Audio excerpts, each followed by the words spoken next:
¿Es la locura una maldición o una bendición? En El monje negro, Anton Chejov nos sumerge en la historia de un intelectual atormentado por una visión recurrente, la aparición de un misterioso monje vestido de negro. ¿Es un delirio producto del agotamiento? ¿O un ser sobrenatural que le revela verdades ocultas? Acompáñanos en este relato fascinante, donde la mente humana se enfrenta al misterio de la genialidad y la locura.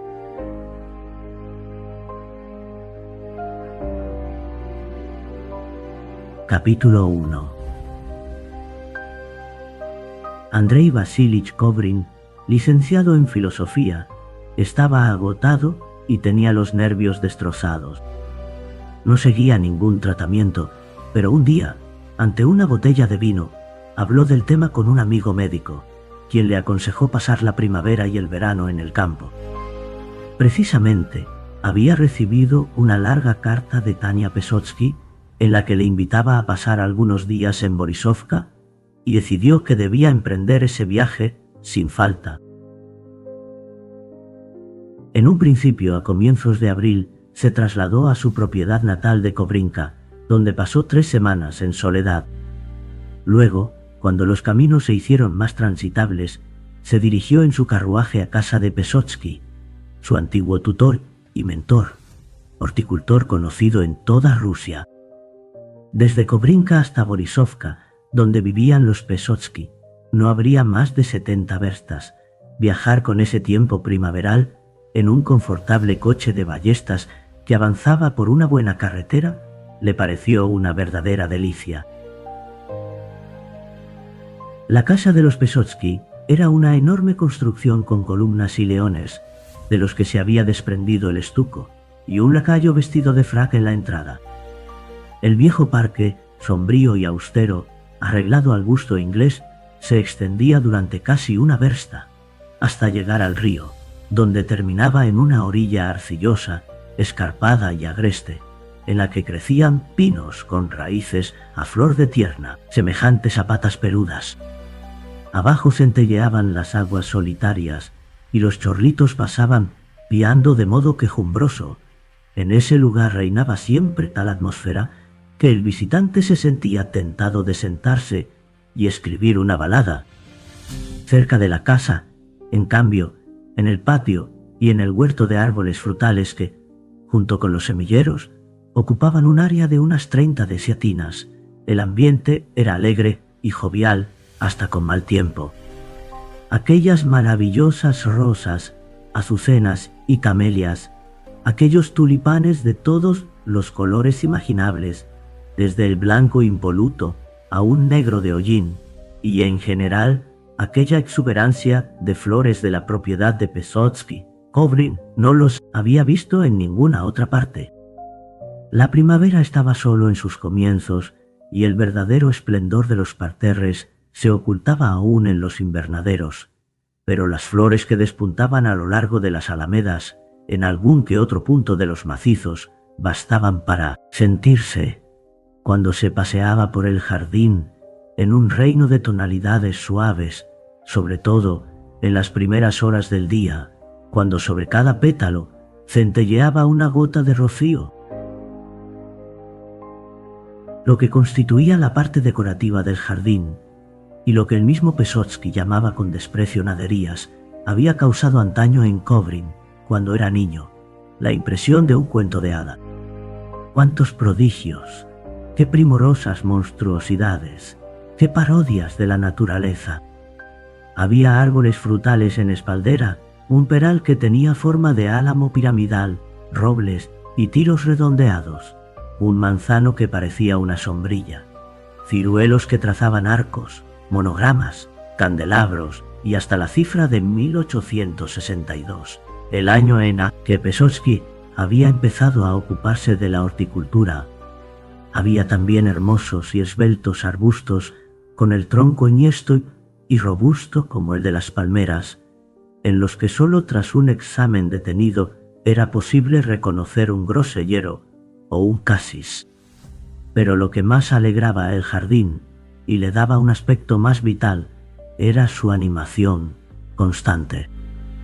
Desde las primeras horas de la mañana hasta la noche, alrededor de árboles y arbustos, en las alamedas y en los macizos, iban y venían como hormigas hombres con carretillas, azadas y regaderas. Kobrin llegó a la hacienda de Pesotsky por la noche, pasadas ya las 9. Encontró a Tania y a su padre, Yegor Semyonich, en un estado de gran agitación. El cielo claro y estrellado y el termómetro presagiaban una helada al amanecer, pero el jardinero Iván Karlich estaba en la ciudad y no había nadie para reemplazarlo. Durante la cena solo se habló de la helada, tomándose la decisión de que Tania no se fuera a dormir y saliera a dar una vuelta por el jardín, después de la medianoche, para ver si todo estaba en orden. Yegor Semyonich, por su parte, se levantaría a las 3 e incluso antes. Kobrin pasó con Tania toda la velada y después de medianoche salió con ella al jardín. Hacía frío. Olía ya intensamente a humo.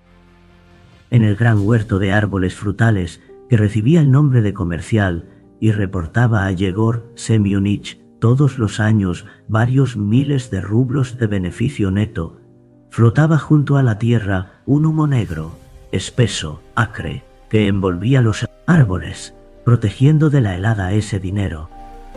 Los árboles se disponían en 3 bolillo, con las hileras derechas y regulares como filas de soldados, y esa regularidad severa y pedante, y el hecho de que todos los árboles tuvieran la misma altura y copas y troncos completamente idénticos, conformaban un cuadro monótono y hasta aburrido. Kobrin y Tania recorrieron las hileras, donde se consumían fuegos de estiércol, paja y toda clase de desperdicios, y de vez en cuando se cruzaban con algunos trabajadores que vagaban en medio del humo como sombras. Solo habían florecido los cerezos, los ciruelos y algunas clases de manzanos, pero todo el huerto aparecía lleno de humo, y solo cerca de los semilleros Kobrin pudo respirar a pleno pulmón. Ya en mi infancia este humo me hacía estornudar, dijo, encogiéndose de hombros, pero sigo sin comprender cómo puede proteger de la helada. El humo reemplaza a las nubes cuando no las hay, respondió Tania. ¿Y qué necesidad hay de nube? Con tiempo nublado y cubierto no hay heladas. ¡Vaya! Se echó a reír y la cogió de la mano. El rostro aterido y ancho, con una expresión de gran seriedad, las finas cejas negras, el cuello levantado del abrigo, que le impedía mover la cabeza con libertad, y toda su figura, delgada, esbelta, con el vestido recogido para que el rocío no lo humedeciera, le conmovieron. «Señor, ¿cuánto ha crecido usted?», dijo. «La última vez que visité este lugar, hace 5 años, todavía era usted una niña. Estaba muy delgada, tenía las piernas largas, llevaba vestidos cortos y la cabeza descubierta, y yo la hacía rabiar llamándola garza, lo que hace el tiempo». «Sí, 5 años», suspiró Tania. «Ha llovido mucho desde entonces. Dígame en conciencia, Andriusha», añadió con viveza, mirándole a la cara, «se ha enfriado su afecto por nosotros. ¿Pero por qué le hago esa pregunta? Es usted un hombre, tiene una vida personal interesante, ha alcanzado la celebridad. Es natural que se olvide. Pero en cualquier caso, Andriusha, me gustaría que nos considerara como de la familia. Tenemos derecho a ello». «Ya lo hago, Tania. ¿Me da su palabra?». «Por supuesto. Hoy se ha sorprendido usted de que tengamos tantas fotografías suyas. Pero debe saber que mi padre le adora. A veces hasta tengo la impresión de que le quiere más que a mí. Está orgulloso de usted. Es usted un sabio, un hombre excepcional. Ha hecho una carrera brillante y él está convencido de que todo eso se debe a que él le educó. Yo no le llevo la contraria, que lo piense». Ya había empezado a amanecer, como se advertía sobre todo en la nitidez con que se perfilaban en el aire las volutas de humo y las copas de los árboles. Los ruiseñores cantaban y desde los campos llegaba el chillido de las codornices. «¿Es hora de irse a la cama?», dijo Tania. «Hace frío», añadió, cogiéndole del brazo. «Gracias por haber venido, Andriusha. Los escasos conocidos que tenemos son personas poco interesantes. Aquí el único tema es el huerto, el huerto, el huerto, nada más».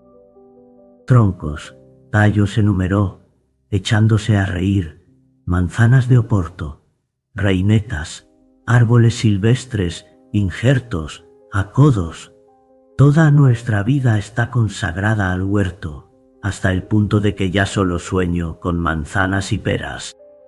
Todo eso está muy bien y es útil, pero a veces me gustaría alguna otra cosa para variar.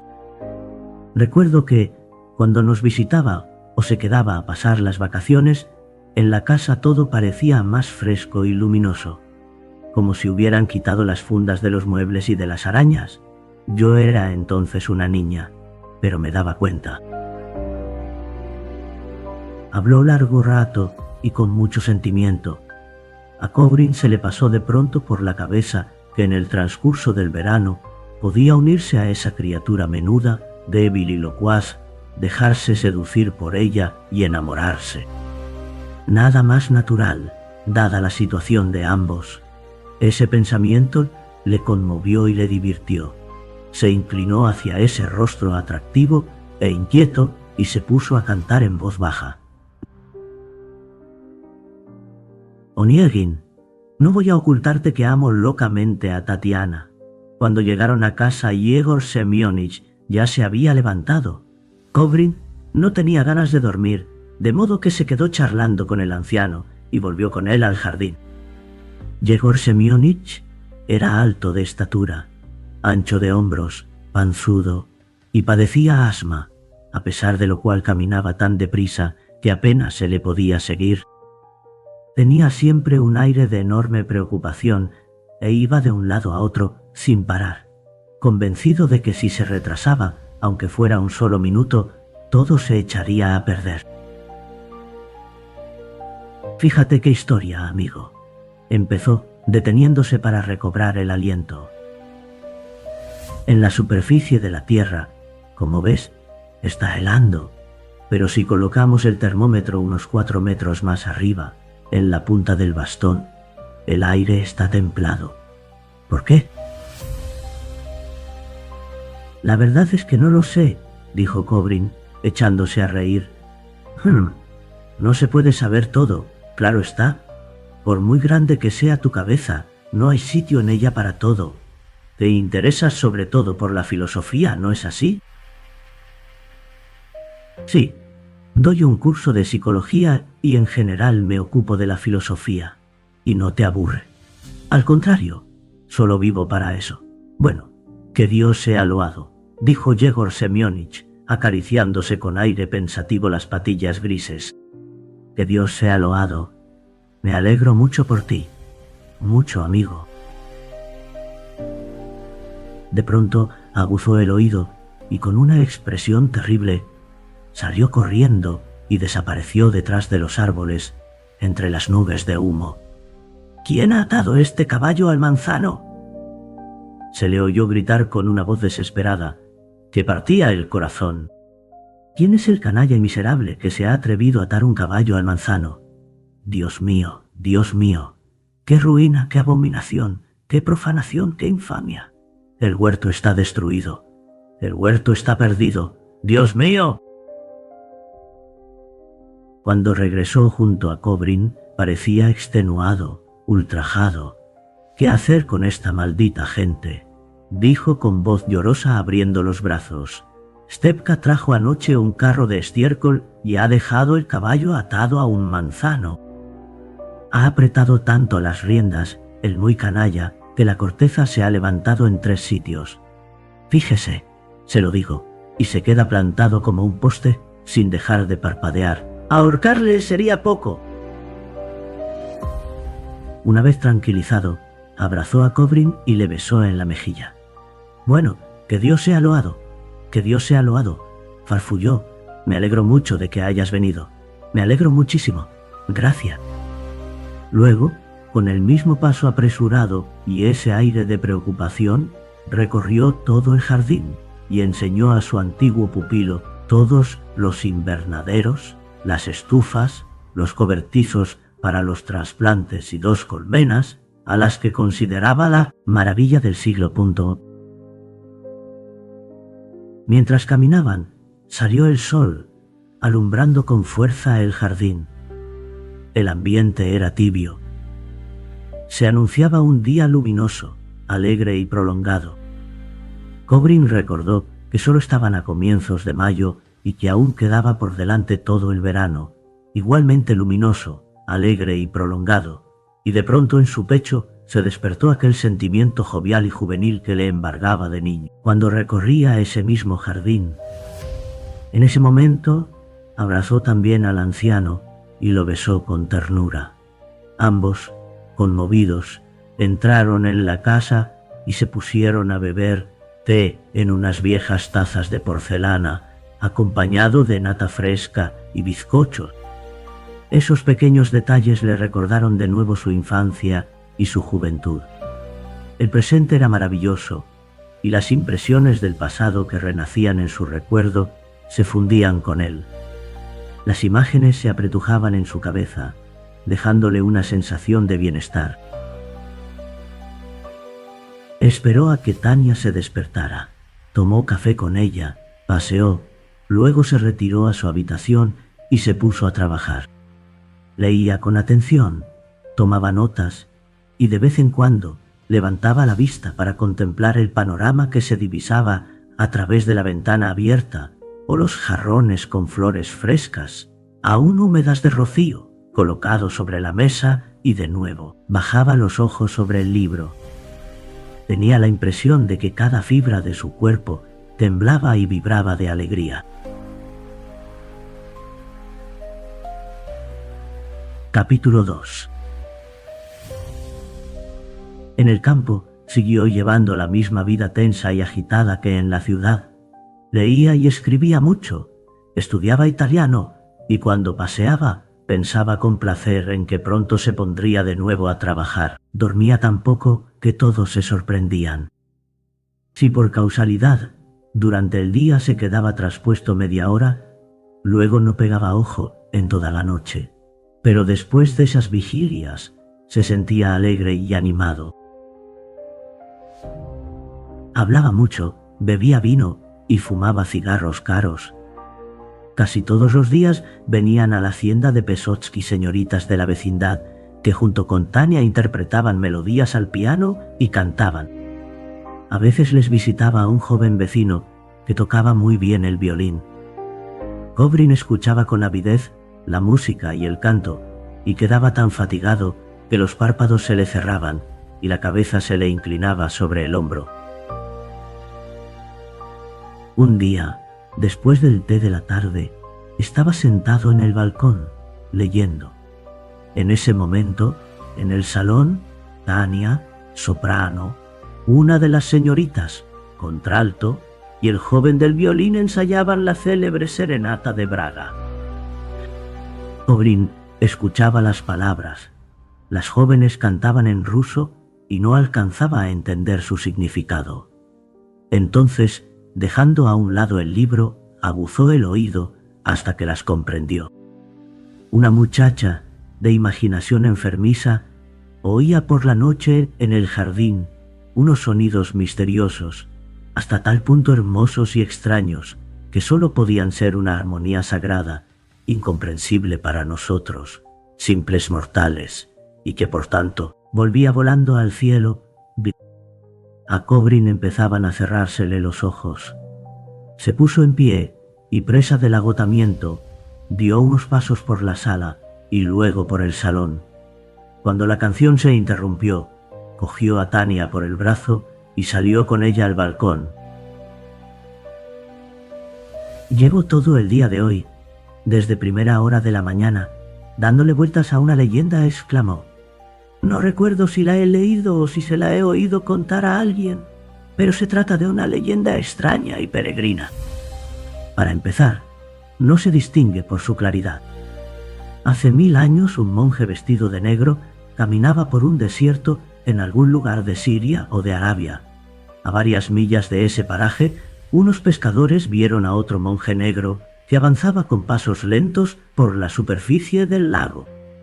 Ese segundo monje era un espejismo. Olvide ahora todas las leyes de la óptica, que por lo visto la leyenda no tiene en cuenta, y escuche la continuación. El espejismo dio origen a otro espejismo, este a un tercero, de tal modo que la imagen del monje negro se transmitió hasta el infinito desde una zona de la atmósfera a otra. Lo vieron en África, en España, en la India y en las regiones más septentrionales. Por último, salió de los límites de la atmósfera terrestre y ahora vaga por todo el universo sin encontrar nunca las condiciones que le permitirían desaparecer.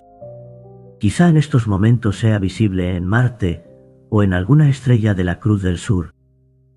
Pero, querida, la esencia, la clave de la leyenda consiste en que 1000 años después de que el monje caminara por el desierto, el espejismo volverá a la atmósfera terrestre y se mostrará a los hombres. Y al parecer, esos 1000 años están a punto de expirar. Según la leyenda, debemos esperar la llegada del monje negro un día u otro. Extraño espejismo, dijo Tania, a la que no le había gustado la leyenda. Pero lo más sorprendente de todo, añadió Kobrin, echándose a reír, es que no soy capaz de recordar cómo me ha venido a la cabeza. ¿La he leído? ¿Se la he oído contar a alguien? O quizá he soñado con ese monje negro. Le juro que no lo recuerdo, pero la leyenda me obsesiona. He estado pensando en ella todo el día. Tras dejar a Tania con sus invitados, salió de la casa e, imbuido en sus propios pensamientos, se puso a pasear junto a los macizos. Había empezado a ponerse el sol. Las flores, recién regadas, exhalaban un olor húmedo e irritante. En la casa se reanudaron los cantos y en la lejanía, el violín se percibía como una voz humana. Kobrin, tratando de recordar dónde había escuchado o leído esa leyenda, se dirigió a paso lento al parque y, sin darse cuenta, llegó a la orilla del río. Por un sendero que discurría a lo largo de la escarpada orilla, junto a las raíces a flor de tierra, bajó hasta el borde del agua, turbando el reposo de los chorlitos y asustando a una pareja de patos. En distintos puntos de los sombríos pinos se reflejaban aún los rayos del sol poniente, pero la superficie del río estaba ya en sombras. Kobrin pasó a la otra orilla por una pasarela. Ante él se extendía ahora un vasto campo cubierto de centeno joven, aún sin florecer. En lontananza no se veía ni un alma ni una vivienda. Parecía como si ese sendero condujera al misterioso y desconocido lugar donde acababa de ponerse el sol y donde llameaba, en toda su amplitud y majestad, el crepúsculo. ¡Qué extensión! ¡Qué libertad! ¡Qué sosiego!, pensaba Kobrin, avanzando por el sendero. Se diría que todo el universo, agazapado, me estuviera mirando, esperando a que lo entienda. Pero el centeno empezó a mecerse, y una ligera brisa vespertina acarició su cabeza desnuda. Al cabo de un minuto, se levantó una nueva ráfaga de viento, esta vez más fuerte. El centeno susurró, y detrás de él se oyó el sordo murmullo de los pinos. Kobrin se detuvo estupefacto. En el horizonte, como un torbellino o un ciclón, se alzó de la tierra hasta el cielo una alta columna negra. Los contornos eran imprecisos, pero desde el primer momento pudo advertirse que se desplazaba a una velocidad pavorosa, que se dirigía directamente hacia Kobrin y que, cuanto más se acercaba, más pequeña y precisa se volvía. Kobrin apenas tuvo tiempo de echarse a un lado, metiéndose en el centeno, para despejarle el camino. Un monje vestido de negro, con los cabellos grises, las cejas negras y las manos cruzadas sobre el pecho, pasó a su lado. Sus pies desnudos no rozaban la tierra. Tras recorrer unos 6 metros, se volvió hacia Kobrin, inclinó la cabeza y le dirigió una sonrisa a la vez afectuosa y astuta. ¡Qué rostro tan pálido! Tan terriblemente pálido y delgado. De nuevo empezó a crecer, pasó por encima del río, alcanzó sin ruido la orilla arcillosa y los pinos, los atravesó y desapareció como si fuera humo. Bueno, ya lo ven, murmuró Kobrin. Lo que dice la leyenda es cierto. Sin tratar de explicarse la extraña aparición, satisfecho de haber visto tan de cerca y con tanta nitidez no solo los ropajes negros, sino también el rostro y los ojos del monje, presa de una alegre agitación, regresó a la casa. En el parque y en el jardín, algunas personas iban y venían tranquilamente. En la casa tocaban música. Eso quería decir que solo él había visto al monje. Ardía en deseos de contárselo todo a Tania y a Yegor Semyonich, pero comprendía que ambos tomarían sus palabras como una suerte de delirio y se asustarían. Más valía callar. Se rió a carcajadas, cantó, bailó la mazurca, se mostró alegre. Y tanto Tania como los invitados advirtieron que ese día su rostro tenía una expresión especial, radiante e inspirada, y lo encontraron encantador. Capítulo 3. Después de la cena, cuando los invitados se marcharon, Kobrin se dirigió a su habitación y se tumbó en el sofá. Quería pensar en el monje, pero al cabo de 1 minuto entró Tania. «Tenga, Andriusha, lea los artículos de mi padre», dijo, entregándole un paquete con folletos y galeradas. «Son unos artículos excelentes. Escribe muy bien». «Ah, estupendo», dijo Yegor Semyonich, entrando tras ella y esbozando una sonrisa forzada. Se sentía turbado. «No le hagas caso, por favor, no los leas. Solo te los recomiendo en caso de que quieras dormir. Son un soporífero excelente». «En mi opinión son unos artículos magníficos», dijo Tania, con profundo convencimiento. «Léalos, Andriusha, y convenza a mi padre de que escriba más a menudo. Podría componer un curso completo de horticultura». Yegor Semyonich estalló en una risa forzada, se sonrojó y pronunció esas frases a las que suelen recurrir los autores confundidos. Por último, se dio por vencido. «En ese caso, lee primero el artículo de Gaucher y esos breves artículos rusos», balbució, revolviendo los folletos con manos temblorosas. «De otro modo, no comprenderás nada. Antes de leer mis alegaciones, hay que saber lo que estoy impugnando. En cualquier caso, no son más que bobadas, un aburrimiento. Además, me parece que es hora de irse a la cama». Tania salió. Yegor Semyonich se sentó en el sofá, al lado de Kobrin, y lanzó un profundo suspiro. «Sí, amigo», comentó al cabo de un rato. «Así es, mi querido doctor.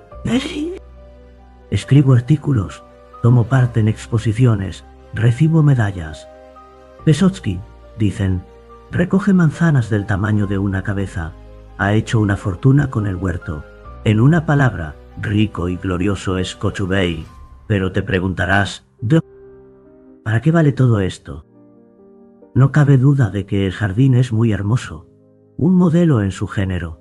Más que un jardín, es una institución de alta importancia para el Estado, porque, en cierto modo, constituye un paso hacia una nueva era de la agricultura y la producción rusas. Pero ¿cuál es su objetivo, su finalidad? El asunto habla por sí mismo. No lo digo en ese sentido. Lo que me pregunto es qué sucederá con el huerto cuando yo muera. Si yo falto, no conservará la forma en que lo ves ahora ni un mes.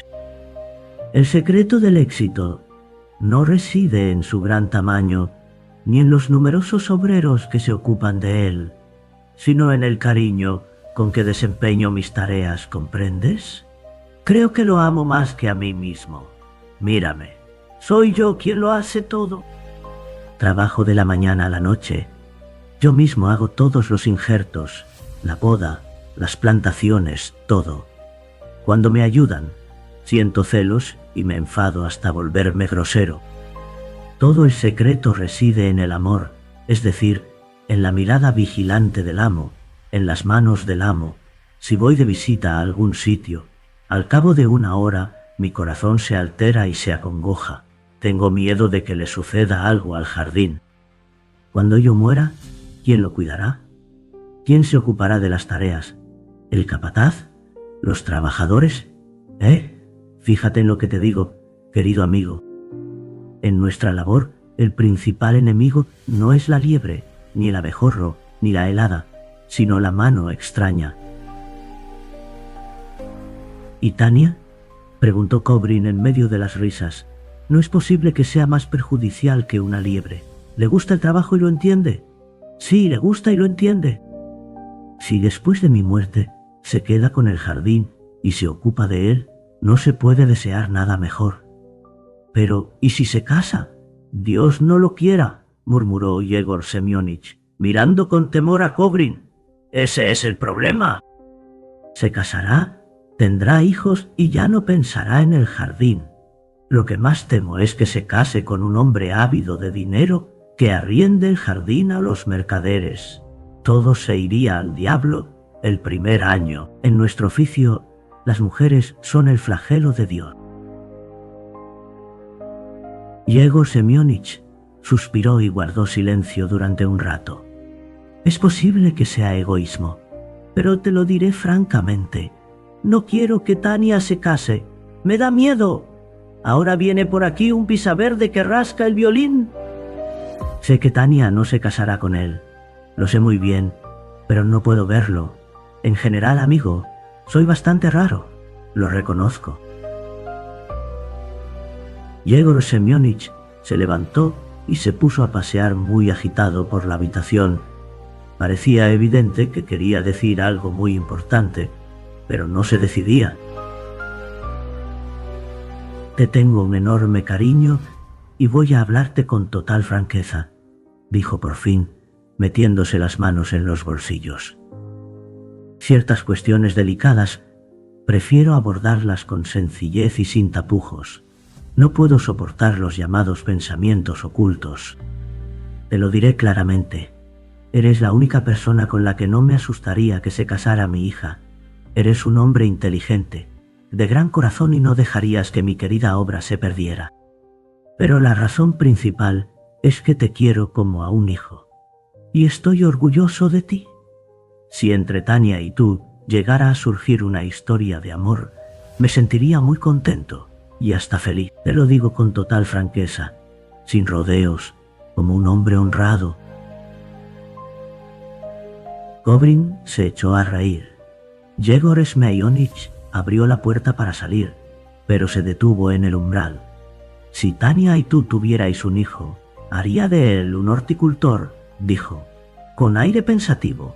No obstante, todo esto no es más que una quimera. Buenas noches.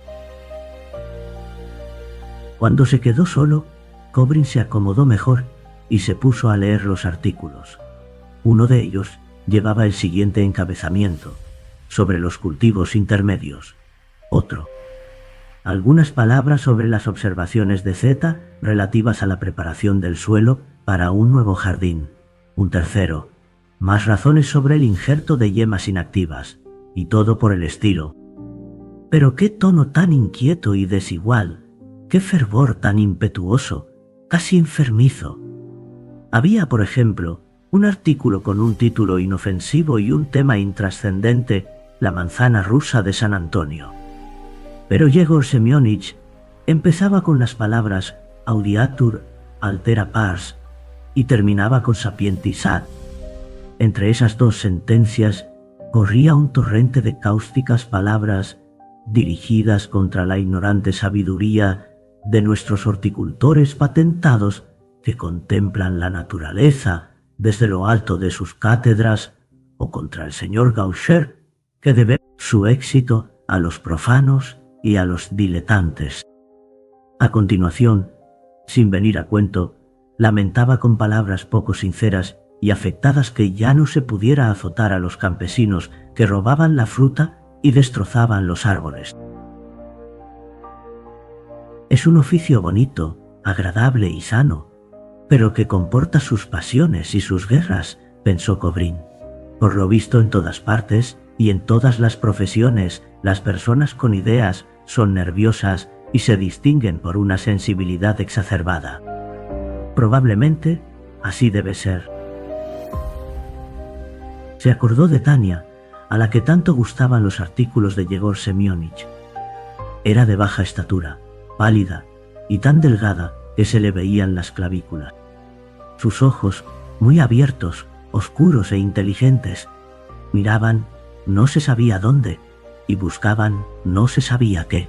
Caminaba como su padre, con pasos menudos y apresurados. Hablaba mucho, le gustaba discutir, acompañando la frase más insignificante de expresivos gestos y ademanes. Debía de ser extremadamente nerviosa. Cobrin siguió leyendo, pero no entendía nada y lo dejó. La agradable agitación con la que poco antes había bailado la mazurca y escuchado música, ahora le atormentaba y despertaba en él multitud de pensamientos.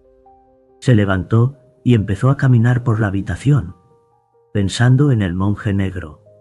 Se le ocurrió que si solo él había visto ese monje negro y sobrenatural, significaba que estaba enfermo y sufría alucinaciones. Esa idea le asustó, pero no por mucho tiempo. Yo me encuentro bien y no hago mal a nadie, por tanto, mis alucinaciones no son perniciosas, pensó, recobrando el buen ánimo. Se sentó en el sofá y se cogió la cabeza con las manos, conteniendo una alegría incomprensible que anegó todo su ser. Recorrió de nuevo la habitación y se puso a trabajar. Pero los pensamientos que encontraba en el libro no le satisfacían. Necesitaba algo enorme, inmenso, impactante. Al amanecer se desvistió y sin ganas se metió en la cama. Había que dormir. Cuando se oyeron los pasos de Yegor Semyonich, que se dirigía al jardín, Cobrin llamó y pidió al criado que le trajera vino. Bebió con gusto varias copas de Lafite y a continuación se tapó con las sábanas. Su conciencia se cubrió de brumas y se quedó dormido. Capítulo 4. Yegor Semyonich y Tania reñían con frecuencia y se decían cosas desagradables. Una mañana tuvieron una discusión. Tania se echó a llorar y se marchó a su habitación. No salió a comer ni a tomar el té. En un principio Yegor Semyonich iba y venía con expresión altanera y orgullosa, como dando a entender que para él los intereses de la justicia y del orden estaban por encima de todo. Pero pronto perdió su presencia de ánimo y se desanimó. Vagaba con aire triste por el parque, sin dejar de suspirar. ¡Ah! Dios mío, Dios mío! Y durante el almuerzo no probó bocado. Por último, sintiéndose culpable y remordiéndole la conciencia, llamó a la puerta cenada y dijo con timidez: «Tania, Tania». En respuesta, escuchó del otro lado una voz débil, agotada por las lágrimas, pero al mismo tiempo decidida. «Déjeme, se lo pido por favor». El abatimiento de los anfitriones se comunicó a toda la casa, incluso a las personas que trabajaban en el jardín. Cobrin estaba absorto en su interesante trabajo, pero al final también él se sintió incómodo y molesto. Tratando de disipar de algún modo ese mal humor general, decidió intervenir y al atardecer llamó a la puerta de Tania. Ella le abrió. «¡Ay, ay! ¡Qué vergüenza!», empezó con tono burlón, viendo con asombro el rostro lloroso, afligido y cubierto de manchas rojas de Tania. «Es algo tan grave. ¡Ay, ay, ay! Si supiera cómo me atormenta», dijo ella, y sus grandes ojos se llenaron de abundantes y ardientes lágrimas. «No puedo más», continuó retorciéndose las manos. «No le he dicho nada. Solo le comenté que no había necesidad de mantener trabajadores inútiles. Sí, se puede encontrar jornaleros cuando sea preciso. ¿Por qué? Porque los trabajadores llevan ya una semana sin hacer nada. Solo le he dicho eso y se ha puesto a gritarme y me ha dicho muchas cosas insultantes, profundamente ofensivas. ¿Por qué?» «Basta, basta», dijo Kobrin, arreglando su peinado. «Ha habido una discusión, ha habido lágrimas y ahora se acabó. No es bueno ser tan rencorosa, sobre todo cuando su padre la quiere con locura. Ha arruinado mi vida», continuó Tania sollozando. «Solo recibo ofensas y vejaciones. Me considera una persona superflua en la casa. ¿Y qué? Tiene razón. Mañana mismo me marcho de aquí. Me haré telegrafista. Sí». «Vamos, vamos. No hay que llorar, Tania. Déjelo ya, querida. Los dos son de genio vivo, irritables, y los dos tienen la culpa. Venga, yo les reconciliaré». Kobrin hablaba con voz dulce y persuasiva, mientras ella seguía llorando, con los hombros temblorosos y las manos apretadas, como si en verdad le hubiera acaecido una terrible desgracia. La compadecía sobre todo porque su pena no era importante, y sin embargo sufría muchísimo. Que naderías bastaban para hacerla desdichada durante toda una jornada e incluso durante toda la vida. Mientras trataba de consolarla, Kobrin pensaba que no podría encontrar en todo el mundo personas como esa muchacha y su padre, que le querían como si fuera un pariente, uno más de la familia. Al haber perdido a su padre y a su madre en la más tierna infancia, de no haber sido por esas dos personas, probablemente nunca habría sabido lo que era una caricia sincera, ni ese amor ingenuo y espontáneo que solo se siente por personas muy próximas, de la misma sangre. Se daba cuenta de que sus nervios, medio enfermos y destrozados, respondían, como el hierro al imán, a los nervios de esa joven llorosa y temblorosa. Nunca habría podido amar a una mujer sana, fuerte, de mejillas sonrosadas, pero le gustaba la pálida, débil y desdichada Tania. Y le acariciaba con placer los cabellos y los hombros, le cogía las manos y le secaba las lágrimas. Al cabo, ella dejó de llorar. Siguió quejándose durante un rato de su padre, de la penosa e insoportable vida que llevaba en esa casa, suplicando a Kobrin que se pusiera en su lugar. Luego, poco a poco, empezó a sonreír y a decir entre suspiros que Dios le había dado un mal carácter, y al final estalló en ruidosas carcajadas, se llamó tonta y salió corriendo de la habitación. Cuando, poco después, Kobrin salió al jardín, Yegor Semyonich y Tania paseaban juntos por la alameda, como si no hubiera sucedido nada, comiendo pan de centeno con sal, pues ambos estaban hambrientos. Capítulo 5. Satisfecho de haber desempeñado con tanto éxito el papel de mediador, Kobrin se dirigió al parque. Se sentó en un banco, sumido en sus propias reflexiones, y de pronto oyó un rumor de coches y risas de mujer. Llegaban visitantes. Cuando las sombras del atardecer empezaron a extenderse por el jardín, percibió el sonido indistinto de un violín y voces que cantaban, lo que le hizo acordarse del monje negro. ¿Dónde, en qué país o planeta se hallaba ahora esa incongruencia óptica? Apenas había tenido tiempo de recordar la leyenda y representarse en la imaginación, la oscura aparición que había visto en el campo de centeno, cuando desde detrás de los pinos, enfrente de él, surgió sin ruido, sin el menor rumor, un hombre de talla mediana y cabellos grises sin cubrir, todo vestido de negro y descalzo, semejante a un mendigo. En su rostro pálido, parecido al de un muerto, destacaban con fuerza unas cejas negras. Con un gesto amistoso de la cabeza, ese pordiosero o peregrino se acercó en silencio al banco y se sentó. Kobrin reconoció en él al monje negro. Estuvieron mirándose durante un par de minutos. Kobrin se mostraba sorprendido. El monje, como la víspera, tenía una expresión dulce, cierto aire de astucia y parecía cavilar. «Pero eres un espejismo», dijo Kobrin. «¿Qué haces aquí, parado en un mismo lugar? Esto no se corresponde con la leyenda». «No importa», respondió el monje en voz baja, al cabo de un rato, volviéndose hacia él. «La leyenda, el espejismo y yo no somos más que una creación de tu imaginación alterada. Soy un espectro». «¿Significa eso que no existes?», preguntó Kobrin. «Piensa lo que quieras», dijo el monje con una imperceptible sonrisa. «Existo en tu imaginación, y tu imaginación es una parte de la naturaleza. Por tanto, existo en la naturaleza». «Tienes una cara muy vieja, inteligente y de lo más expresiva, como si en realidad hubieras vivido más de 1000 años», dijo Kobrin.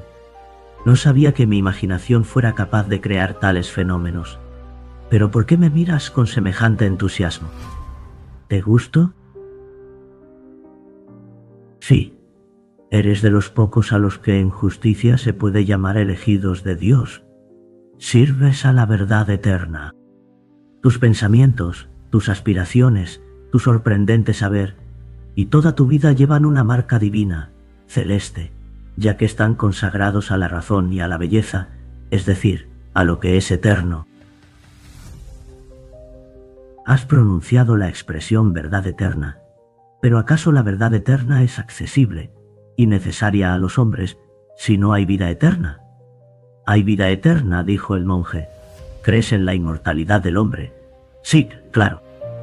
A los hombres os espera un porvenir magnífico y brillante, y cuantas más personas como tú haya en el mundo, más pronto se verificará ese porvenir.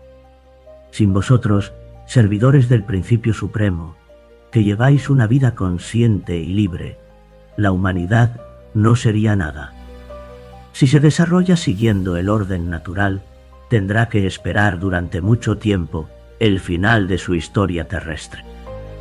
Vosotros adelantáis en varios milenios su ingreso en el reino de la verdad eterna, en eso consiste vuestra elevada tarea.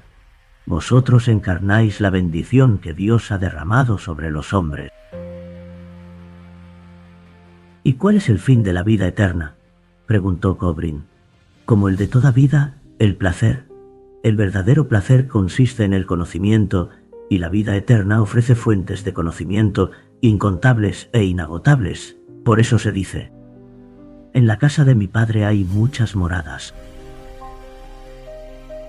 «Si supieras lo agradable que me resulta escucharte», dijo Kobrin, frotándose las manos de satisfacción. «Me alegro mucho, pero sé que cuando desaparezcas me atormentará la cuestión de tu realidad. Eres un espectro, una alucinación. ¿Significa eso que padezco una enfermedad, una anormalidad psíquica? ¿Y qué más da? ¿Por qué preocuparse? Estás enfermo porque has trabajado por encima de tus fuerzas y estás agotado. Es decir, has sacrificado tu salud a una idea y se acerca el tiempo en que le entregarás tu propia vida. ¿Qué más se puede pedir? A eso tienden, por lo general, todas las naturalezas nobles, favorecidas por el cielo. ¿Cómo puedo creer en mí cuando sé que tengo una enfermedad psíquica? ¿Y cómo sabes que los genios que reverencia todo el mundo no han visto también espectros? Los sabios dicen ahora que la genialidad raya con la locura. Amigo, Solo las personas corrientes y ordinarias son sanas y normales. El nerviosismo del siglo, el agotamiento y la degeneración solo pueden afectar seriamente a quienes sitúan el fin de su vida en el presente, es decir, a la gente del montón. Los romanos decían, mens sana in corpore sano. No todo lo que decían los romanos y los griegos es verdad. La inspiración, el entusiasmo, el éxtasis, todo lo que distingue a los profetas, a los poetas y a los mártires de una idea de la gente común, se opone al lado animal del hombre, es decir, a su salud física. Te lo repito, si quieres ser sano y normal, debes ser uno más del montón. Es extraño que repitas ideas que yo mismo he tenido a menudo, dijo Kobrin. Es como si hubieras visto y oído mis más secretos pensamientos. Pero dejemos de hablar de mí. ¿Qué entiendes por verdad eterna? El monje no respondió. Kobrin le miró y no distinguió su rostro. Sus rasgos se volvieron borrosos y se esfumaron. Luego su cabeza y sus manos se desvanecieron.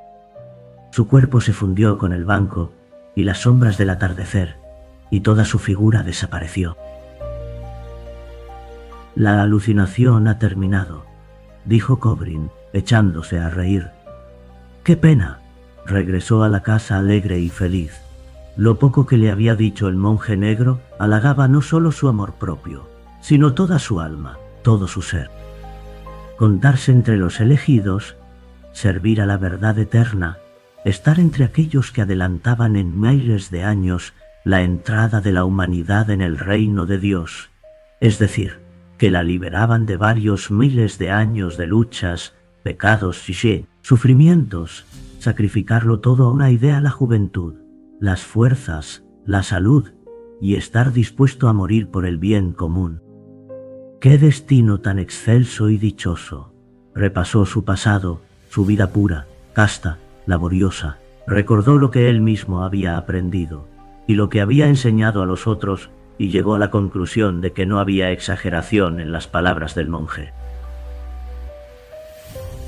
Tania venía a su encuentro, atravesando el parque.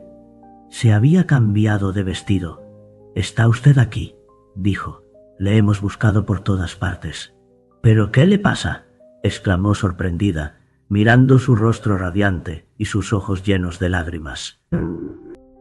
«Qué extraño es usted, Andriusha». «Estoy contento», Tania dijo Kobrin, poniéndole las manos en los hombros.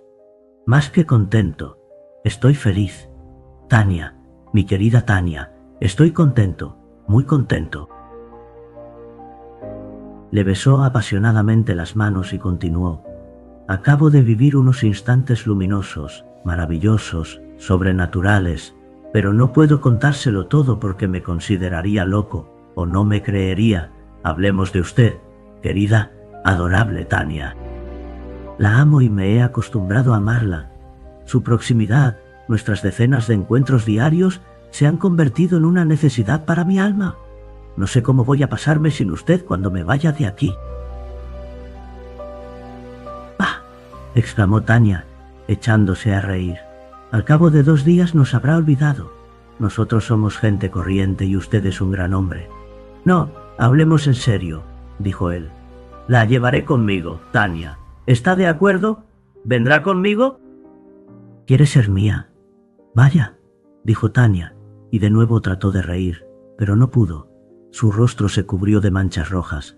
Con la respiración acelerada, se alejó a grandes pasos, pero no en dirección a la casa, sino hacia el fondo del parque. «No he pensado en eso. De verdad que no», dijo, retorciéndose las manos como con desesperación. Kobrin, con expresión radiante y arrebatada, fue tras ella, diciéndole: «Quiero un amor que me cautive por entero, y ese amor, Tania, solo tú puedes ofrecérmelo. Soy feliz, feliz». Ella estaba aturdida, encorvada, encogida, como si de pronto hubiera envejecido 10 años, pero él la encontraba atractiva y proclamaba en voz alta su entusiasmo. qué hermosa eres.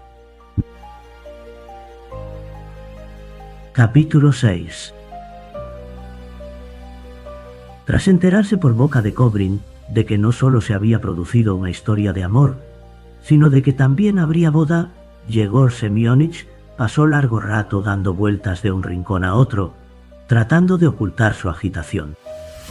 Sus manos empezaron a temblar, su cuello se hinchó y se cubrió de púrpura. Pidió que le prepararan el coche y se marchó a algún sitio. Cuando Tania vio cómo azotaba a su caballo y se hundía el gorro casi hasta las orejas, adivinó su estado de ánimo. Se encerró en su habitación y pasó llorando todo el día. En los invernaderos habían madurado ya los melocotones y las ciruelas.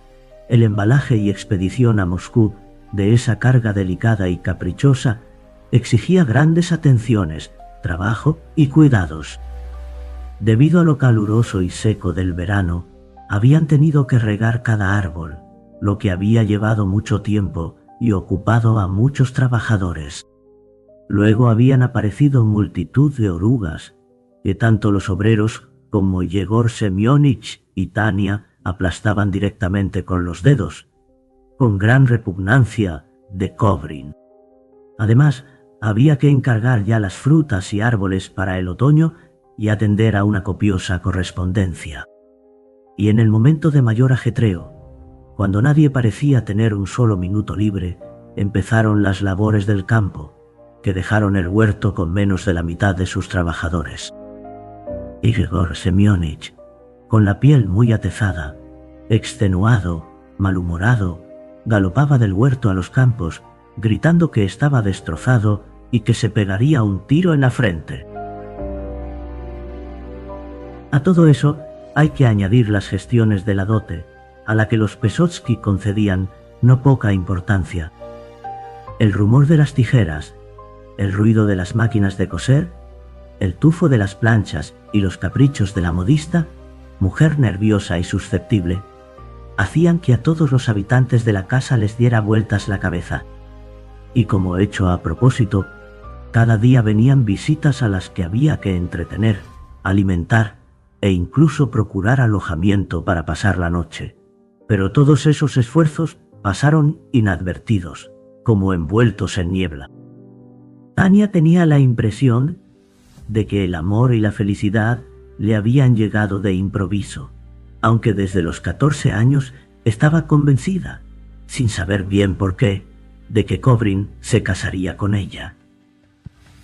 Se sorprendía, dudaba y no se lo creía. Tan pronto la dominaba tal alegría que sentía deseos de volar hasta las nubes para rezar allí a Dios, como recordaba que en agosto tendría que abandonar el nido paterno, o bien le venía la idea, Dios sabe de dónde, de que era un ser insignificante y ruin, indigno de un hombre tan grande como Kobrin.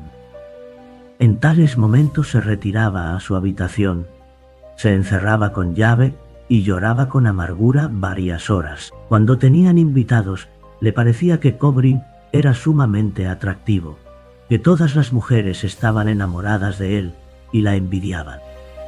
Entonces su alma se llenaba de entusiasmo y orgullo, como si hubiera conquistado el mundo entero.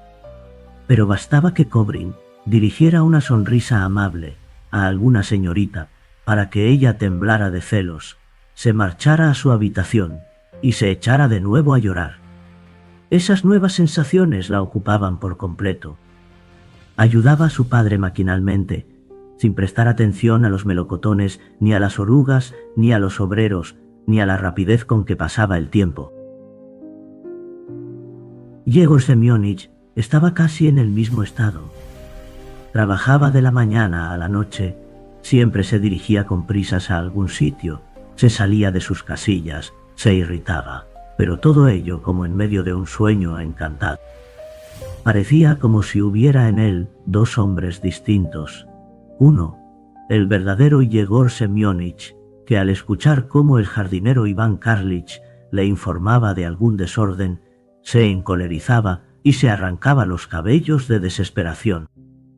Otro, un falso Yegor Semyonich, que parecía medio borracho e e interrumpía de pronto una conversación de negocios para darle unas palmadas en el hombro al jardinero y balbucir: «Dígase lo que se quiera, la sangre significa mucho». La madre de Cobrin era una mujer extraordinaria, nobilísima y de lo más inteligente. Daba gusto contemplar su rostro bondadoso, sereno y puro como el de un ángel. Dibujaba de maravilla, escribía versos, hablaba 5 idiomas, cantaba. La pobre, que Dios la tenga en su gloria, murió de tisis el falso Yegor Semyonich, suspiraba y tras una pausa añadía: «Cuando Cobrin era pequeño y se criaba en mi casa, tenía el mismo rostro angelical, sereno y bondadoso. Su mirada, sus ademanes y su conversación eran delicados y distinguidos como los de su madre, y su inteligencia nos dejaba estupefactos. Por algo es doctor. Ya lo creo. Espera un poco, Iván Karlich, y ya verás en lo que se convertirá dentro de 10 años. No habrá quien lo alcance». Pero de pronto, el verdadero Yegor Semyonich, volviendo en sí, adoptaba una expresión terrible. Se arrancaba los cabellos y gritaba: «¡Demonios! ¡Qué profanación! ¡Qué infamia! ¡Qué abominación! El jardín está destruido, el jardín está destrozado». Cobrin, por su parte, trabajaba con el mismo tesón, sin reparar en todo ese ajetreo. El amor había añadido más leña al fuego. Después de cada entrevista con Tania, se dirigía a su habitación, feliz, arrobado, y con el mismo apasionamiento con que un instante antes besaba a la joven y le confesaba su amor, se lanzaba sobre el libro o retomaba su manuscrito.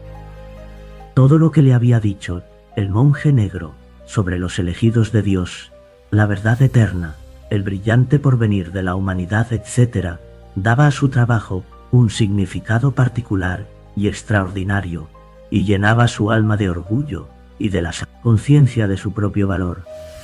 1 o 2 veces por semana, en el parque o en la casa, se encontraba con el monje negro y conversaba largo rato con él. Esos encuentros, lejos de asustarle, le entusiasmaban, pues estaba firmemente convencido de que tales apariciones solo visitaban a las personas elegidas y excepcionales que se consagraban al servicio de un ideal. Un día, el monje apareció durante el almuerzo y se sentó cerca de la ventana del comedor. Cobrin se alegró y con total naturalidad inició una conversación con Yegor Semyonich y Tania sobre un tema que pudiera interesar al monje.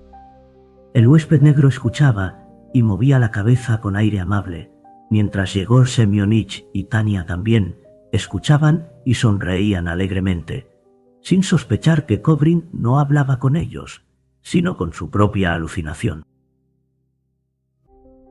La cuaresma de la Asunción llegó sin que nadie se diera cuenta, y poco después, el día de la boda que, por expreso deseo de Yegor Semyonich, se celebró a lo grande, es decir, con una fiesta tumultuosa que duró 2 jornadas.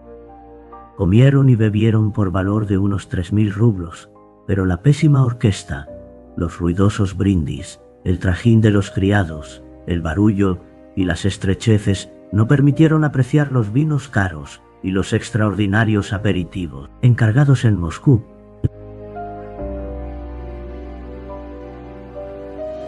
Capítulo 7. Una larga noche de invierno, Cobrin estaba tumbado en la cama, leyendo una novela francesa. La pobre Tania, que poco habituada a la vida de la ciudad, padecía dolor de cabeza cada tarde, llevaba ya un buen rato durmiendo y de vez en cuando pronunciaba en sueños algunas frases incoherentes. Dieron las 3. Cobrin apagó la vela y se acostó. Pasó mucho tiempo con los ojos cerrados, pero no pudo dormirse, según pensaba por el calor que reinaba en la habitación y por el delirio de Tania. A las 4:30 volvió a encender la vela y en ese momento vio al monje negro sentado en un sillón próximo a la cama. Hola, dijo el monje, y al cabo de una pausa preguntó: ¿En qué estás pensando? En la gloria, respondió Cobrin. En la novela francesa que estaba leyendo aparece un joven sabio que comete tonterías y al que el ansia de gloria le consume. Ese sentimiento me resulta incomprensible. Porque tú eres inteligente. Contemplas la gloria con indiferencia, como un juguete que no te interesa. Sí, es verdad, la celebridad no te tienta. ¿Qué hay de halagador, divertido o instructivo en que graben tu nombre en un monumento funerario, para que luego el tiempo roa esa inscripción junto con la doradura? Por fortuna, sois demasiado numerosos para que la débil memoria humana pueda retener vuestros nombres. Claro, convino Cobrin. Además, ¿para qué recordarlos? Pero hablemos de otra cosa. Por ejemplo, de la felicidad. ¿Qué es la felicidad?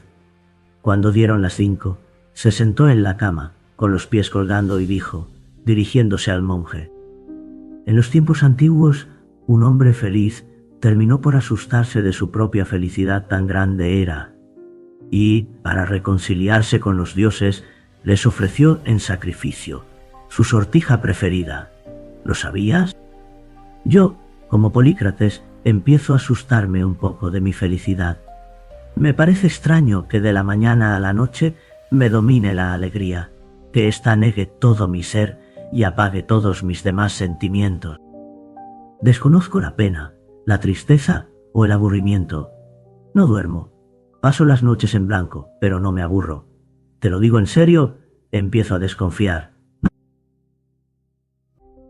¿Pero por qué?, se sorprendió el monje. ¿Acaso la alegría es un sentimiento sobrenatural? Es que no debe ser el estado normal de una persona. Cuanto más elevado es el desarrollo intelectual y moral de un hombre, más libre es y más satisfacciones le procura la vida. Sócrates, Diógenes y Marco Aurelio se sentían alegres, no tristes, y el apóstol dice: estad siempre alegres. Alégrate y sé feliz. ¿Y si de pronto los dioses se encolerizan?, dijo Cobrin en tono de broma, echándose a reír. Si me quitaran las comodidades y me obligaran a pasar frío y hambre, no creo que me sintiera muy satisfecho. Entretanto, Tania se despertó y se quedó mirando a su marido con sorpresa y temor. Este hablaba dirigiéndose al sillón, gesticulaba y se reía. Sus ojos brillaban y en su sonrisa había algo extraño. «Andriusha, ¿con quién hablas?», preguntó, cogiéndole la mano, extendida hacia el monje. «Andriusha». «¿Con quién? ¿Con quién?», dijo Cobrin, turbado. «Pues con él. Está ahí sentado», dijo, señalando al monje negro. «Allí no hay nadie». «¿Nadie? ¡Nadie!». «Andriusha, estás enfermo». Tania abrazó a su marido, se apretó contra él, como protegiéndole de las apariciones, y le tapó los ojos con la mano. «Estás enfermo», exclamó entre sollozos, temblando de pies a cabeza. «Perdóname, querido, amor, pero he advertido hace tiempo que tu alma está trastornada. ¿Tienes alguna enfermedad psíquica, Andriusha?». Su temblor se comunicó también a él. Volvió a mirar el sillón, ya vacío, sintió debilidad en los brazos y en las piernas, se asustó y empezó a vestirse. «No es nada, Tania, no es nada», balbució, temblando. «La verdad es que siento cierto malestar. Ya es hora de reconocerlo. Yo lo he advertido hace tiempo, y papá también», dijo ella, tratando de reprimir los sollozos. «Hablas solo, sonríes de una forma extraña. ¿No duermes?». «¡Ah, Dios mío, sálvanos!», exclamó aterrorizada. «Pero no temas, Andriusha, no temas, por el amor de Dios, no temas». También ella empezó a vestirse. Solo ahora, al mirarla, Cobrin comprendió todo el peligro de su situación y lo que significaban el monje negro y sus conversaciones con él. En ese momento se dio cuenta de que estaba loco. Ambos, sin saber por qué, se vistieron y pasaron al salón. Ella iba delante y él detrás. Yegor Semyonich, que estaba de visita en la casa y al que habían despertado los sollozos, se encontraba ya allí, con una bata y una vela en la mano. «No temas», Andriusha decía Tania, temblando como si tuviera fiebre. «No temas. Papá, todo esto pasará. Todo pasará». Kobrin no podía hablar, tan agitado estaba. Quiso decir a su suegro con tono burlón: «Felicíteme, me parece que me he vuelto loco», pero solo acertó a mover los labios y esbozar una amarga sonrisa. A las 9 de la mañana le pusieron un abrigo y una pelliza, lo envolvieron en un chal y lo llevaron en coche a casa del médico. Kobrin empezó a seguir un tratamiento. Capítulo 8. Llegó de nuevo el verano y el médico le prescribió que fuera al campo. Kobrin ya estaba restablecido. Había dejado de ver al monje negro y solo le quedaba recobrar el vigor físico. Vivía en casa de su suegro, bebía mucha leche, trabajaba solo 2 horas al día, no probaba el vino y no fumaba. La víspera de San Elias se celebró en la casa un oficio vespertino. Cuando el sacristán entregó el incensario al sacerdote por el viejo e inmenso salón, se expandió un olor a cementerio y Kobrin se sintió triste. Salió al jardín.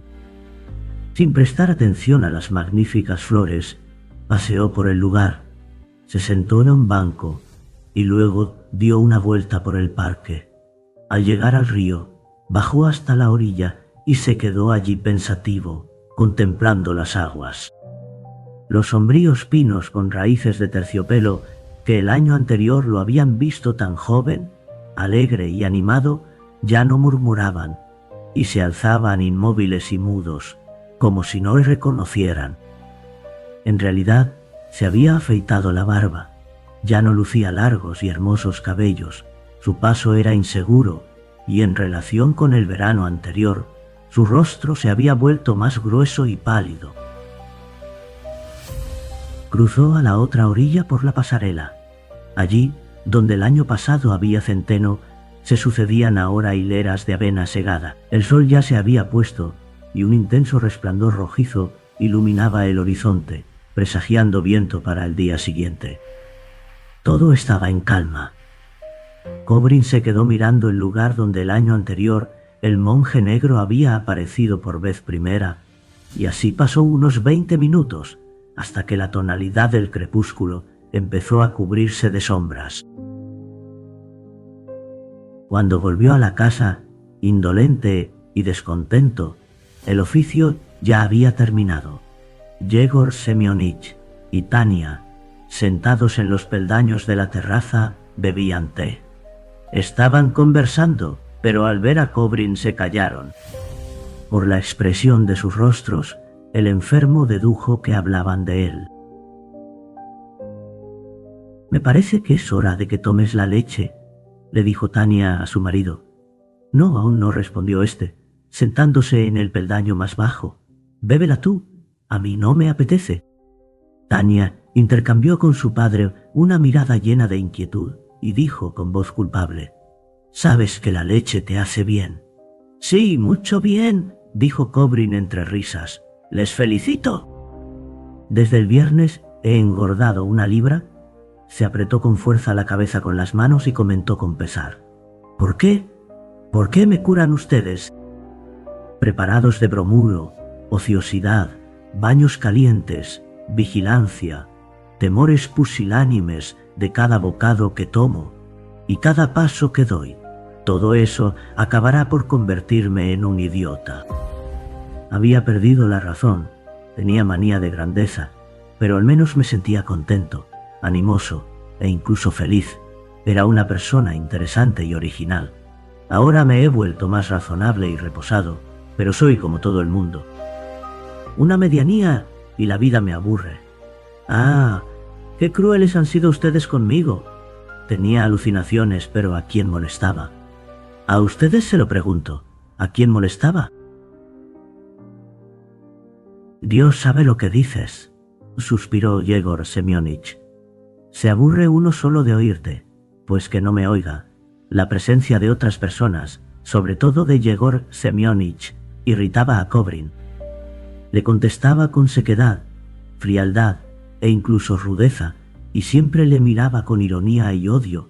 Yegor Semyonich, por su parte, se turbaba y tosía con aire culpable, aunque no sabía de qué podía tener culpa. No entendiendo por qué sus relaciones, antaño amistosas y afables, habían cambiado tanto, Tania se apretaba contra su padre y le miraba con inquietud. Trataba de comprender, pero no podía. Lo único que tenía claro era que sus relaciones empeoraban día a día, que en los últimos tiempos su padre había envejecido mucho y que su marido se había vuelto irritable y caprichoso, quisquilloso y anodino. Ya no podía reírse ni cantar. Durante el almuerzo no comía nada.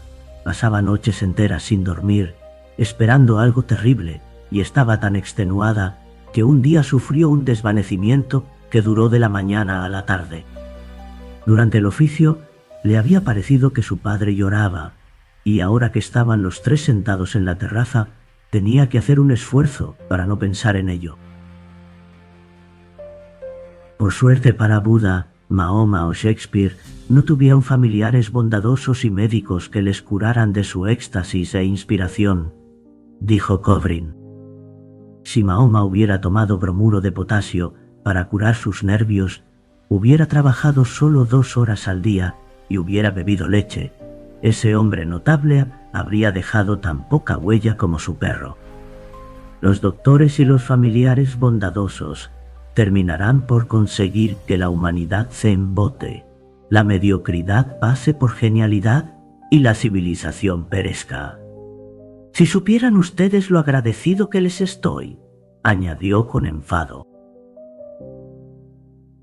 Sentía una profunda irritación y, para no decir nada excesivo, se levantó bruscamente y entró en la casa. Todo estaba en silencio y por las ventanas abiertas llegaba del jardín el aroma del tabaco y de los dondiegos. En el suelo de la inmensa sala oscura y en el piano la luz de la luna se reflejaba en forma de manchas verdes. Kobrin recordó las alegrías del verano anterior, cuando el aire también se llenaba del aroma de los dondiegos y la luna brillaba en las ventanas. Tratando de recuperar su humor de antaño, se dirigió con pasos rápidos a su despacho, encendió un grueso cigarro y pidió a un criado que le trajera vino. Pero el cigarro le dejó un sabor amargo y repugnante en la boca, y el vino parecía tener otro gusto que el año anterior, lo que es perder un hábito. En cuanto dio unas caladas al cigarro y bebió un par de tragos de vino, la cabeza empezó a darle vueltas y el corazón se puso a latir con tanta fuerza que se vio obligado a tomar bromuro de potasio. Antes de irse a la cama, Tania le dijo: «Mi padre te adora. Tú estás enfadado con él por algún motivo y eso le atormenta.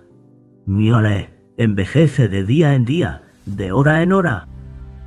Te lo suplico, Andriusha, por el amor de Dios, por el amor de tu difunto padre, por mi propia tranquilidad, sé amable con él». «No puedo y no quiero». «¿Pero por qué?», preguntó Tania, y un temblor recorrió todo su cuerpo. «Explícame por qué». «Porque me resulta antipático». «Eso es todo», dijo Kobrin con despreocupación, encogiéndose de hombros. «Pero no hablemos de él». «Es tu padre. No puedo entenderlo, no puedo», exclamó Tania, con las manos en las sienes y la mirada fija en un punto. «En nuestra casa pasa algo inconcebible y espantoso. Has cambiado, te has convertido en otra persona.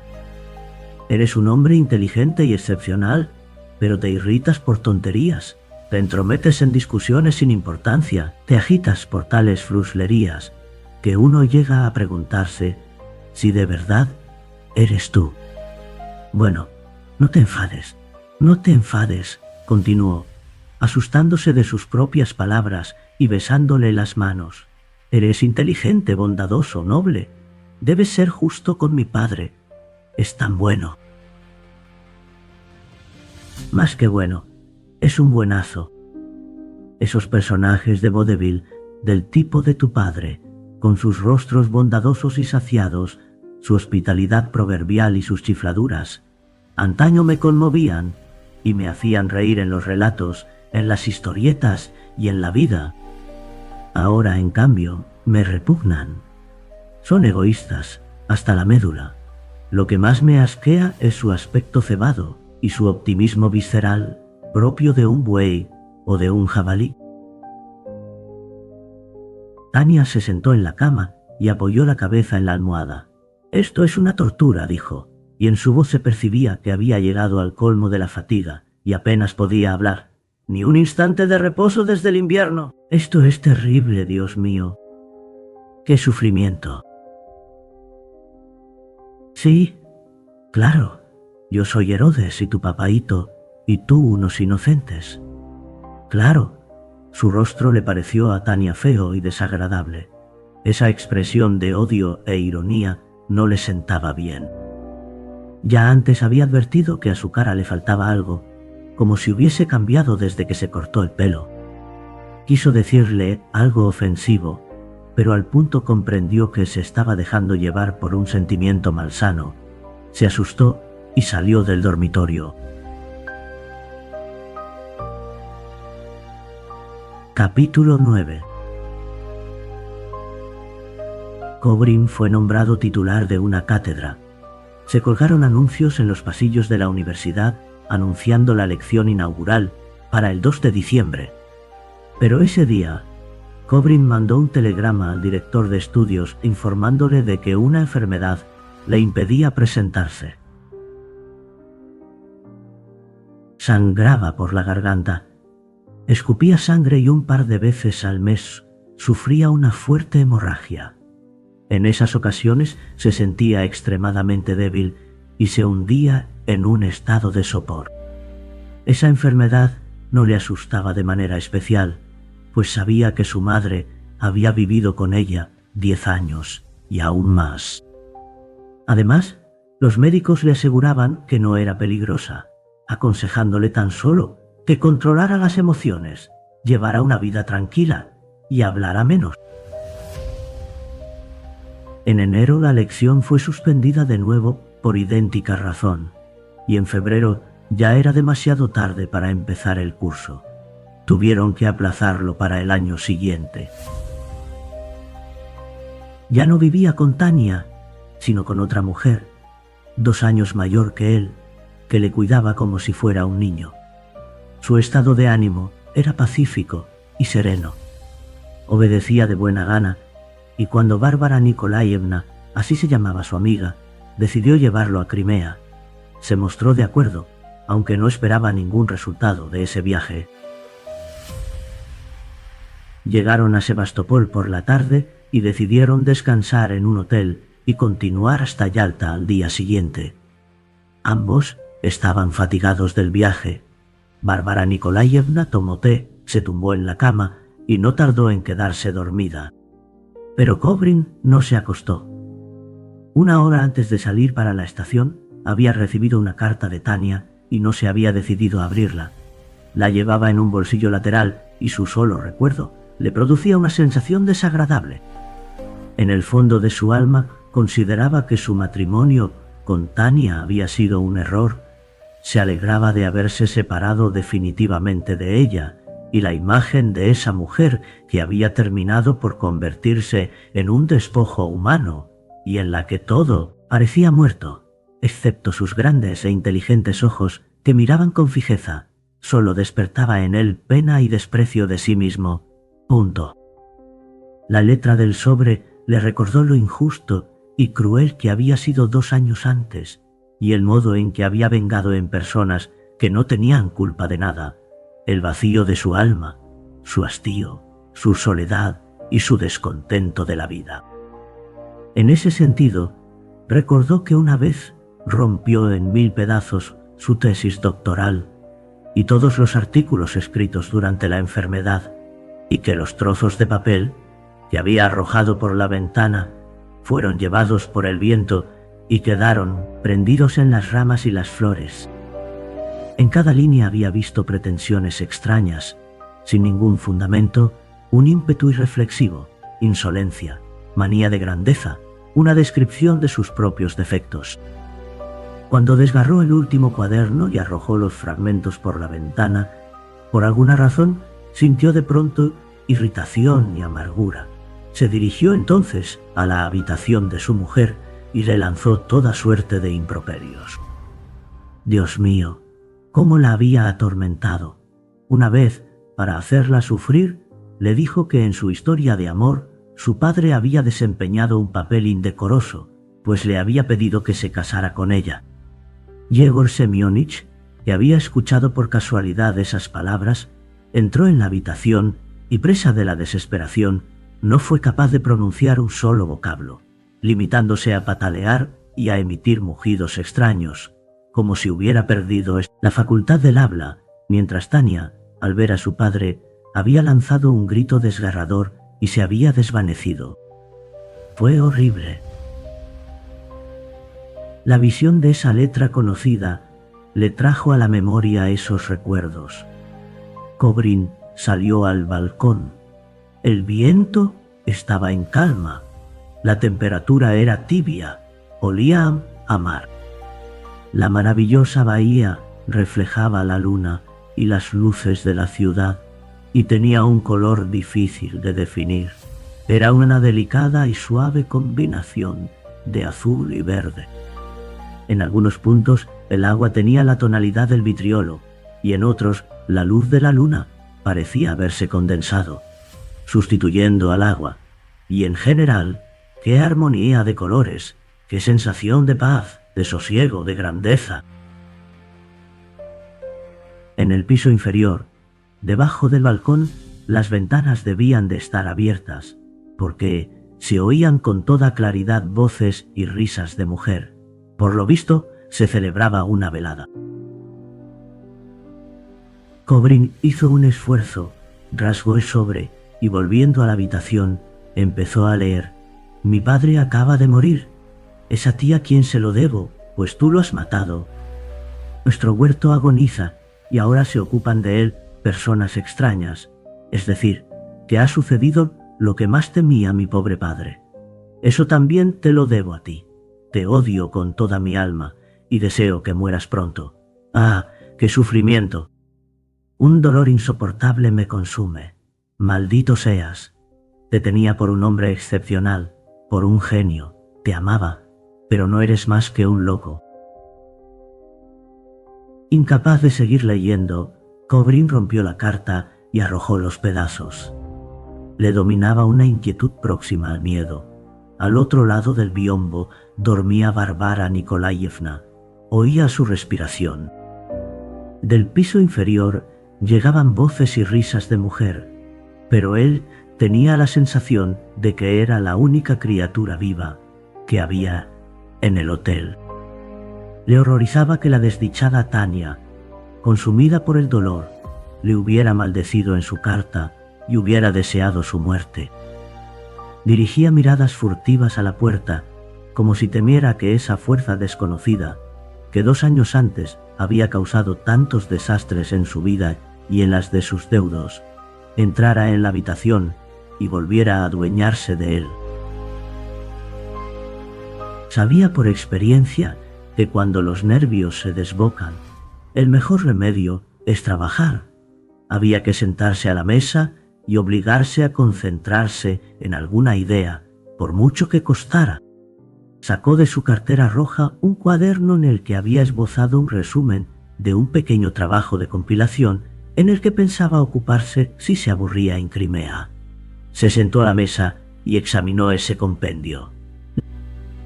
Por un instante le pareció que recobraba su estado apacible, sereno, indiferente.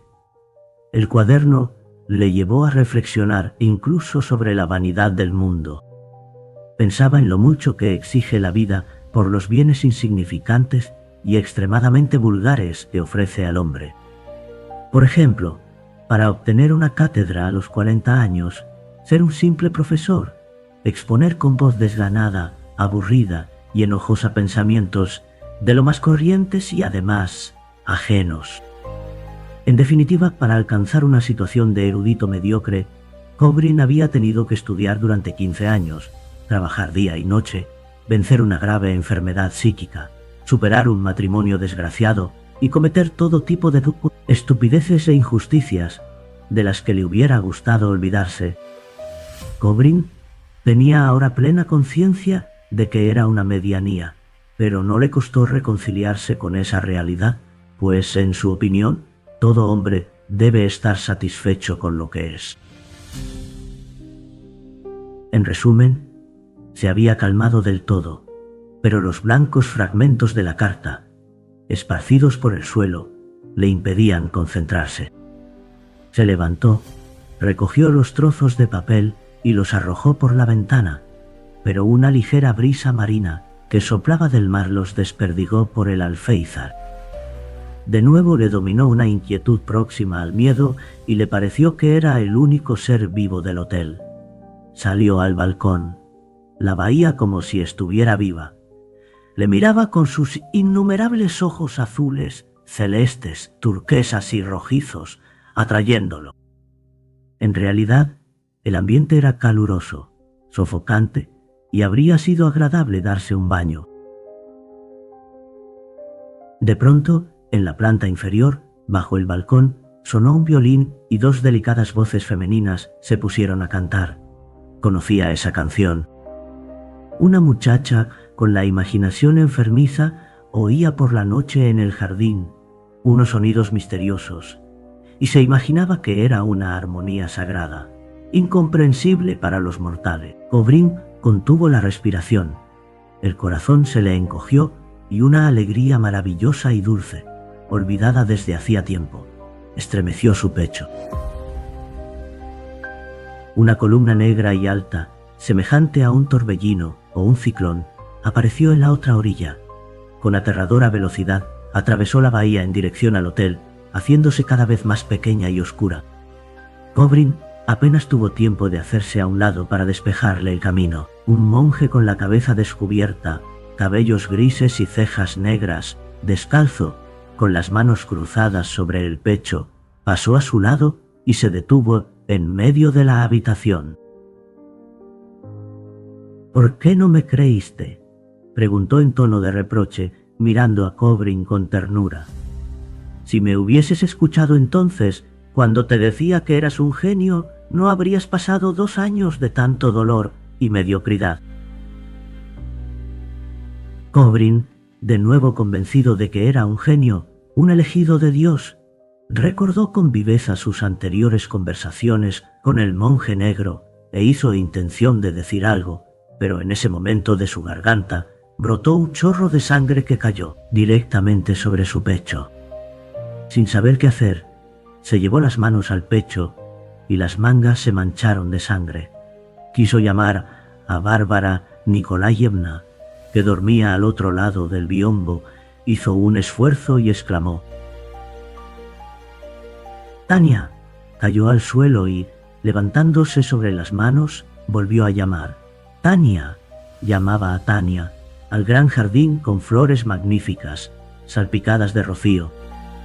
Llamaba al parque, a los pinos con raíces de terciopelo, a los campos de centeno, a sus asombrosos conocimientos, a su audacia, a su alegría.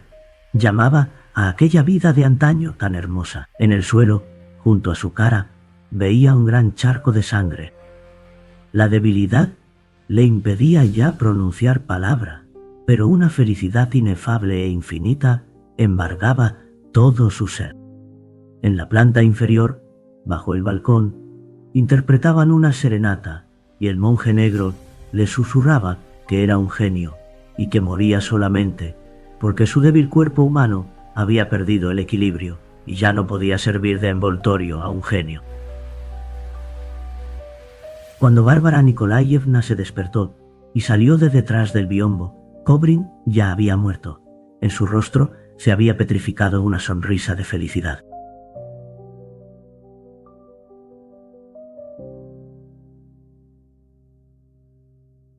Así concluye El monje negro, una historia que nos sumerge en los abismos de la mente humana.